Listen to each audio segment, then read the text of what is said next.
Did you enroll in the speaking school to experience success during this class, or did you enroll because you wanted to be able to communicate as well as possible in the workplace or in your private life? In terms of the company or the school, which is it? The school, right? If so, please join the business to fail. It also affects the afterimage effect of human memory.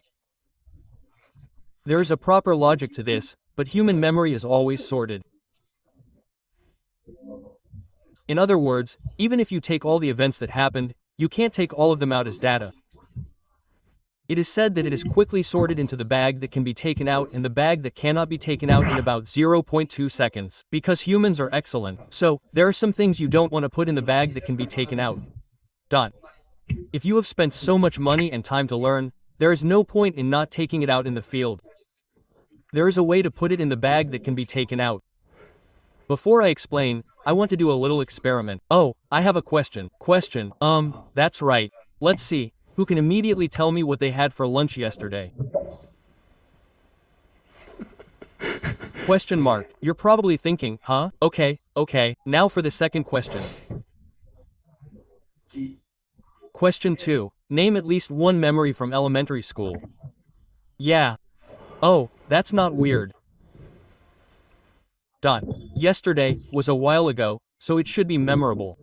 But elementary school, huh? At first glance, it seems like a long time ago. Check it on your notebook. At first glance, I don't know. Sorry, if you're talking about waiting for graduation, I'm sorry.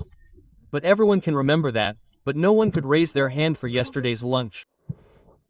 This is clearly the difference between what's in a bag that can be taken out and what's in a bag that can't be taken out. So, what's the difference? The data that moved your emotions goes into the bag that can be taken out. The data that doesn't move your emotions goes into the bag that can't be taken out. This is sorted out in an instant, in something called the brain. I actually saw an experiment on a TV program called Kana. In the experiment, they gathered 10 participants of different ages and genders. They were in 2 rooms, room A and room B first. They went into room A and were asked to memorize the items in the room within the allotted time of 10 minutes.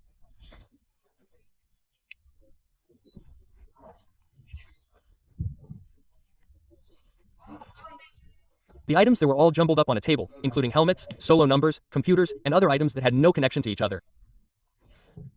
They were told to memorize them. After the time was up, they were all taken outside to see how many they had remembered. They were only 4 or 6 more.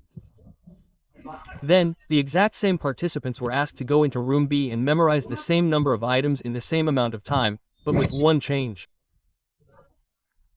They were asked to make a lot of noise while touching each item. They were like, wow, helmet, thank you for holding my head. They would say things like, solo scratch, solo number, scratch, scratch. That's really all you need to do. Then, when you check how many you can remember after they come out, it changes from 4.6 to 6.8. Basically, it's an experiment that shows that memories are recalled when emotions are stirred. But you've all experienced the same thing, right? When you're asked to think of memories from elementary school, the things that come to mind are different for each person. But for example, the day you confessed your feelings for the first time at a Valentine's Day store, or when you were in the first grade of elementary school and you wanted to pee but were too embarrassed to raise your hand, so you wet yourself and everyone laughed at you. It doesn't matter if it's positive or negative. Humans remember things that stirred their emotions. So the most effective way to put the contents of a business into a bag that you can remember is to stir your emotions. By the way, does failure stir your emotions? Does it not stir your emotions at all? Which is it? Yes, it does. So the one who fails wins. That's right, the outcome isn't decided here. Over there is your workplace. The person who can remember what happened here at your workplace is the one who can learn the most. So the ones who fail tend to be the ones who fail. Of course, you don't have to do it with the intention of failing. Do it with the intention of succeeding.